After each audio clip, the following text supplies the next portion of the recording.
ठीक है। तो यहाँ पर दीपक जी का एक सवाल है भाई कि इनका कहना है कि सहानुभूति और समानुभूति में अंतर क्या है सर। तो आप ध्यान से सुन लीजिए मेरी बात को। जो सहानुभूति होती है सिर्फ दूसरों के दुख और पीड़ा वाली स्थिति में व्यक्त किया जाता है। अब मेरी बात को ध्यान समझिएगा। जो सहानुभूति होती है दूसरों के दुख और पीड़ा वाली स्थिति में व्यक्त किया जाता है, यानी कि यह एक सामान्य अनुभूति मानी जाती है सहानुभूति को। लेकिन जो समानुभूति होती है वह एक गहरी अनुभूति होती है। यह दूसरों के दुख और सुख दोनों प्रकार की स्थितियों में व्यक्त होता है। तभी समानुभूति के लिए मन स्थिति शब्द का प्रयोग होता है। मन स्थिति शब्द का प्रयोग होता है। सहानुभूति एक जनरल टर्म है। इसमें हम क्या करते हैं, जिसे हमने बताया सहानुभूति में एक प्रकार से अगर आप बात करें उनके दुखों के प्रति भी हमारे मन में सहानुभूति की भाव आ जाए, वो सहानुभूति मतलब उसको दुखों को देखकर हम दुखी हो जाए, वो प्रकार की सहानुभूति है। और यहाँ पे दुख हमें अपना दुख लगे, देखिए वहाँ पे हमें आपको बताना है दुख हमें उसके दुख जो है हमें लगे कि भाई हमें भी दुख है उसके दुख का, उसका सुख हमें लगे सुख है या खुश है। तो दोनों प्रक्रिया संचालित हो रही है समानुभूति में। और सहानुभूति में केवल एक प्रक्रिया संचालित हो रही है, केवल दुख वाली, है ना, केवल दुख वाली। तो सहानुभूति वाले में दुखों को रिप्रेजेंट किया गया, सुख और दुख रिप्रेजेंट किया जाएगा सहानुभूति में, समानुभूति में। इस चीज को आप ध्यान रखिएगा। क्लियर हुआ इस बात को? देखिए सहानुभूति, सिंपैथी, इम्पैथी इंग्लिश में बोलिए। सिंपैथी क्या होती है? फील तो कर रहे होते हैं सिंपैथी में, पर वो फील नहीं हो रहे होते हैं जो वो कर रहा है, बल्कि आप वो फील करते हैं जो उसको देखकर अपने मन में आता है। आप समझे? फिर से रिपीट करूँ। अरे मेरे भाई कहाँ आगे पीछे जा रहे हो, मेरी बात को केवल समझो। मैं कह रहा हूँ कि आप तो यहाँ पर जो फील कर रहे होते हैं, मेरी बात को समझिए, आप फील तो कर रहे होते हैं पर वो फील नहीं कर रहे होते हैं। और वो जो वो फील कर रहा होता है वही फील जो होता है वो उसको देखकर आपके मन में आता है, वो फील वही आपकी सहानुभूति है। लेकिन आपका जो इम्पैथी होता है आप खुद को उसकी जगह पर रख कर देखते हैं, इसलिए आप वहाँ पर क्या कर रहे हैं? समानुभूति, इम्पैथी कर रहे हैं, वही समझ रहे हैं। जो वो चीज़ वो दुखी है आप भी दुखी हैं, वहाँ पर फीलिंग दिखा रहे हैं आप। यहाँ पर पूर्ण रूप से आप वहाँ पर डीपली याद चले गए हैं आप, वही सहानुभूति है। वो एक आप प्रकार का आपका समानुभूति है। विजय जी एक बार बताओ, समझ में आया? फिर से बताऊं भाई आपको। अगर मैं आपसे कहूं कि जो दुखी की बात आ जाए वो सहानुभूति को लगा के सोचिएगा, दुख और सुख को सोचिएगा, तो समानुभूति को सोचिएगा। यही पेपर में अपने दिमाग में रख के सोचिएगा, पेपर का आंसर सही जाएगा। बस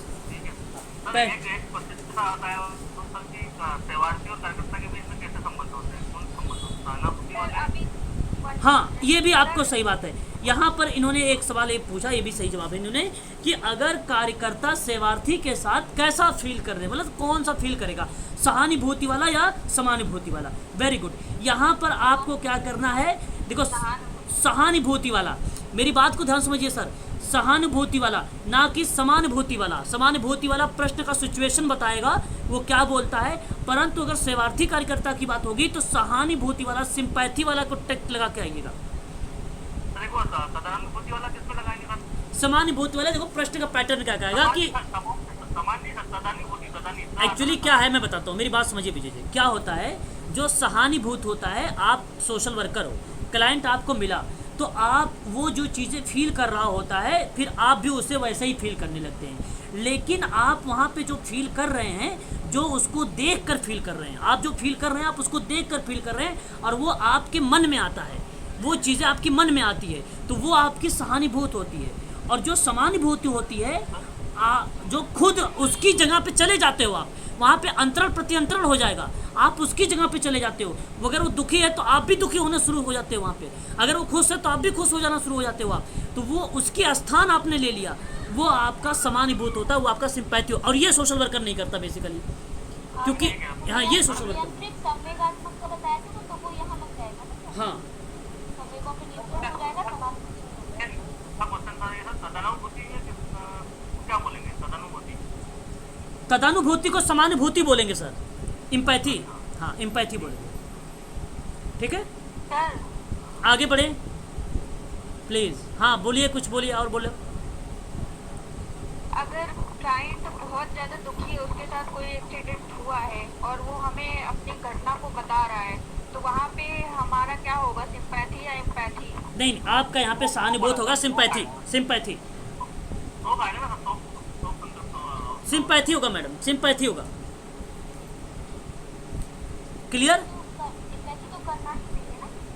सिंपैथी मन में आया ना आपको वो चीज़ें, भाई वो दुखी है, उसका एक्सीडेंट हुआ, आपने उसको सोचा देखा, भाई उस तरीके से आपको बताया तो आपने भी तो कि वो ये तो भाई वैसा हो गया, है ना। तो ये तदानुभूति भी तदानुभूति को ही बोलेंगे क्या?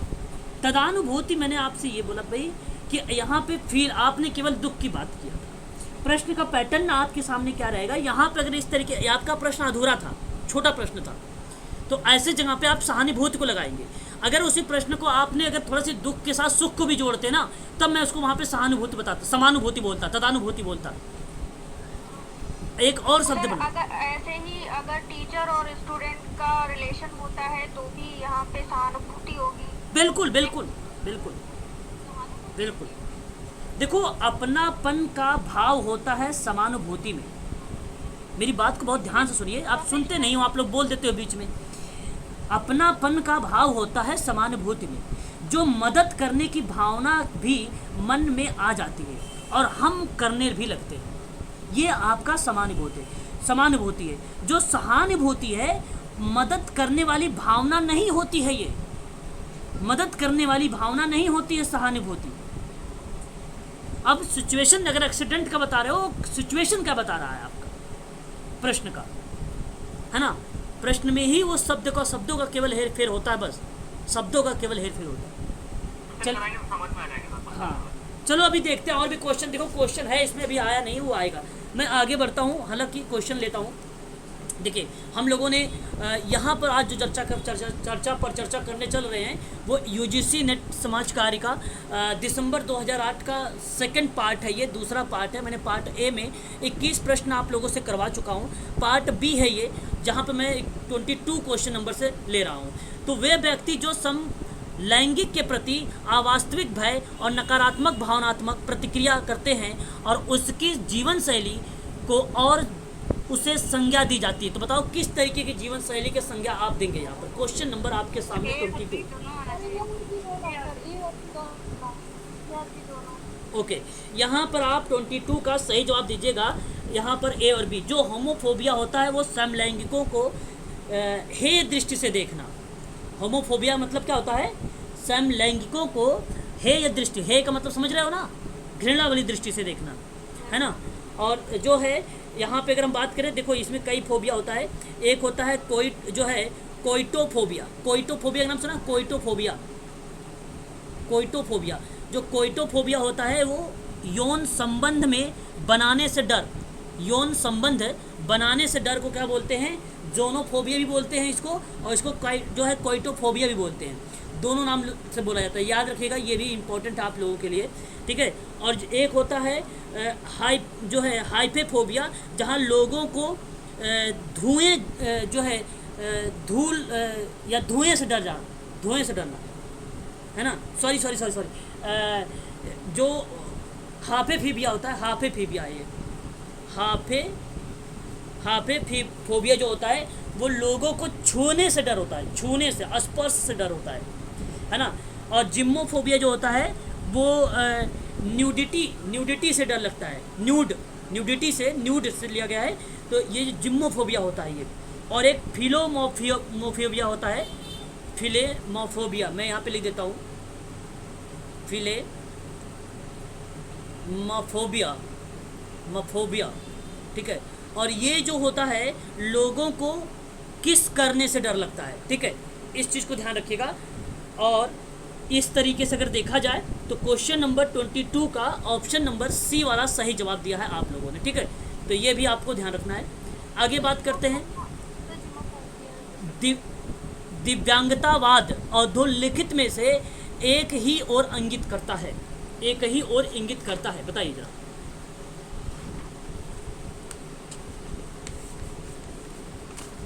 बताइए विजय जी। क्या आएगा sir? B. B is the right answer होगा। दिव्यांग व्यक्ति के प्रति अनुकूलन दृष्टिकोण, ऑप्शन नंबर बी।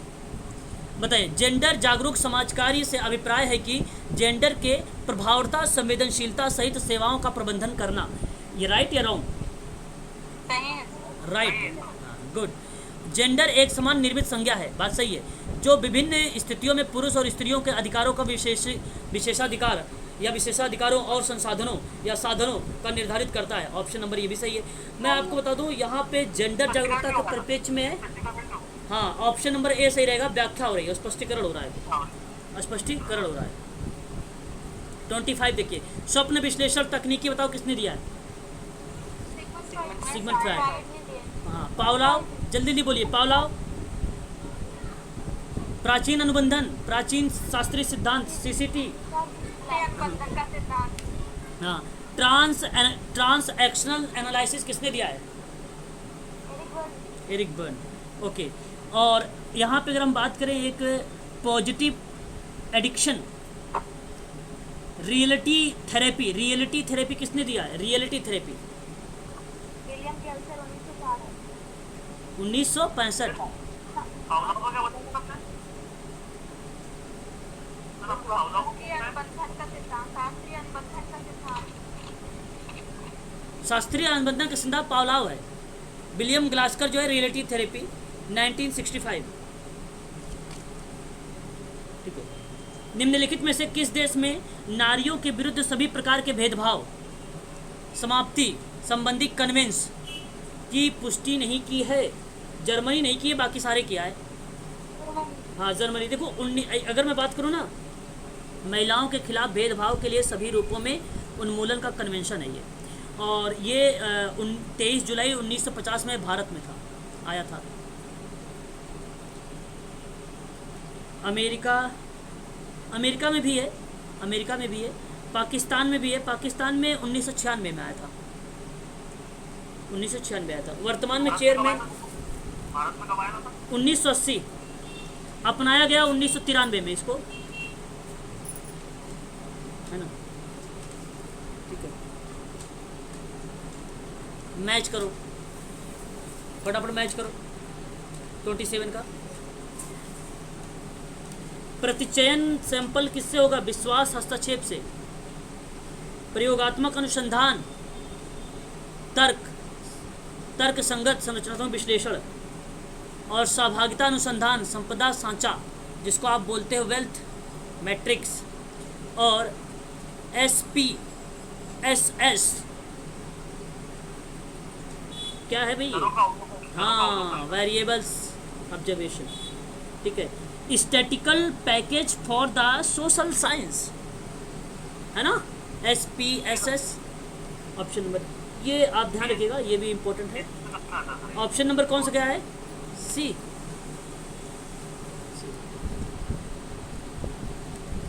वह अभिगम जहां सामाजिक कार्यकर्ता विविध तकनीकों हस्तक्षेप के स्तरों का प्रयोग करके भिन्न स्थितियों में सेवा करता है। बोलिए।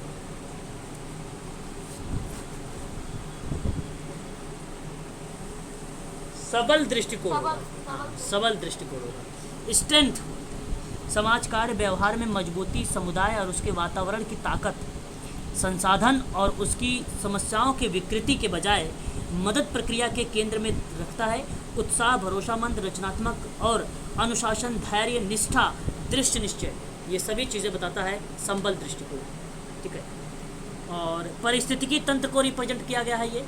और सामान्यकृत जो है सोशल वर्कर मानता है कि जीवन के सभी स्तर पर समस्याएं हो सकती हैं, व्यक्ति पर भी हो सकता है, परिवार, समूह, समुदाय पर भी हो सकता है। सामान्य तंत्र दृष्टिकोण की बात करें तो पर्यावरण कारकों पर समग्र रूप से देखने के लिए यह सक्षम बनाता है सामान्य तंत्र दृष्टिकोण। ऑप्शन नंबर आपका डी सही रहेगा। सारणी के भागों को सही अनुक्रम में बताइए। 27 नंबर क्वेश्चन और समझा दीजिए एक बार। कौन सा? 27 number question. 27। Question number 27। Yes sir, option सही नहीं है। ऑप्शन सही नहीं है। पहले का आपका होगा एक सर मिनट। नियंत्रित चर पहले का आपका नियंत्रित चर हो जाएगा, ये सर मैं वही बोलने वाला था। ये इससे हो जाएगा, अनुसंधान सहभागिता इससे हो जाएगा, ये इससे हो जाएगा, ये आएगा सर। हाँ बी। चलो ठीक है, अब सही हो गया, आगे बढ़ो। बताइए सारणी के भागों में सही अनुक्रम बताइए जरा। पहले शीर्षक फिर उपशीर्षक। Option D. ऑप्शन बी, इस B is the right answer होगा। ये बी करेक्ट जवाब होगा आपका यहाँ पे। ठीक है, पहला आपका जो आएगा यहाँ पर आपका सारणी क्रम संख्या आएगी, और फिर उसके बाद आएगा आपका उपशीर्षक, फिर आपका आएगा शीर्षक। ठीक है, आप ऐसा मत कर लीजिएगा कि पहले इसको कर ले, है ना, गलत हो जाएगा ऐसे में, क्योंकि ऐसे में पहला यहाँ पे नहीं दिया गया है, पहला स्टब है, स्टब गलत है। स्टब का मतलब होता है पेंसिल का टुकड़ा या टूल प्रकार का, है ना। और उसके बाद आपका आएगा स्टब, और फिर आपका आएगा सारणी का पेटा, सारणी का पेटा। ऑप्शन नंबर आपका बी सही रहेगा।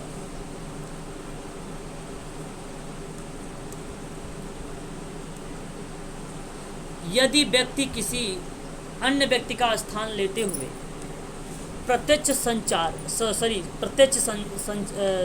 संसार को समझता है तो इसे निम्नलिखित में क्या कहेंगे? समानुभूति। समानुभूति कहेंगे। अच्छा, यहाँ पे समानुभूति, ओके। अब हाँ, यहाँ पे आप मेरी बात को ध्यान सुनिए। यहाँ पे कहा है कि यदि कोई व्यक्ति किसी अन्य व्यक्ति का स्थान लेता है और उसके प्रत्यक्ष संसार को समझता है तो बताइए जरा, सहानुभूति है और एक समानुभूति, एक सहानुभूति है। तो आप मुझे बताइए, यहाँ पे प्रत्यक्ष जो संसार है, प्रश्न में यहाँ पे सुख और दुख दोनों इन्वॉल्व हो गया प्रत्यक्ष संसार में, तो यहाँ पे समानुभूति होगा ना कि सहानुभूति होगा। स्थान लिया है तो वैसे भी समानुभूति आपने बताया। बस स्थान लिया है तो सहानुभूति, यही चीज़ें आपको ध्यान रखना है। समझ में आया विजय जी? नहीं समझ में आया अभी भी लग रहा है आपको? हाँ है नहीं, चले गए? अरे वाह भाई, ये कौन सी पढ़ाई होती भाई? किसी सेवार्थी के उसकी इच्छित सेवाओं के लिए यदि किसी एजेंसी, कार्यक्रम अथवा व्यावसायिक व्यक्ति से संबंध स्थापित करने को क्या कहा जाएगा? रेफरल कहा जाएगा। रेफरल कानूनी सहायता है। रेफरल जो है कानूनी सहायता, अवसर अन्य प्रकार की एजेंसियों को रेफरल प्रदान करती है ना। ऑप्शन नंबर आपका यहाँ पे ये सही रहेगा। आज के लिए इतना ही रखो, है ना? ठीक है, ठीक है।